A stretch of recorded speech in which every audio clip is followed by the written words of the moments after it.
ভাই এই যে আপনার মালগুলো নেন। ওকে, ঠিক আছে, এগুলো একটা হিসাব তৈরি করে দেন। আচ্ছা ঠিক আছে ভাই। 5 টাকার চানাচুর, 10 টাকার জুস, আর 5 টাকার কুরকুরে। ভাই আপনাদের বিল হয়েছে 5,105 টাকা। আচ্ছা ঠিক আছে ভাই, এলো টাকা। আরে ভাই এখানে তো 20 টাকা, আর আপনার বিল তো হয়েছে 5,105 টাকা। আরে ভাই, তুমি তো হিসাব বুঝো না। আমার কাছে দাও টাকা, আমি তোমার বুঝাই দিই, দাও। এই যে ভাই নেন, আপনি হিসাবটা বুঝিয়ে দেন। ওকে, ঠিক আছে, দাও, তোমার আমি হিসাব বুঝাই দিই। এই ধরো টাকা, ধরো।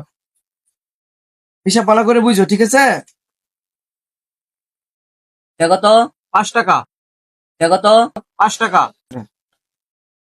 দেখো তো 10 টাকা, এই যে লিখলাম 10 টাকা।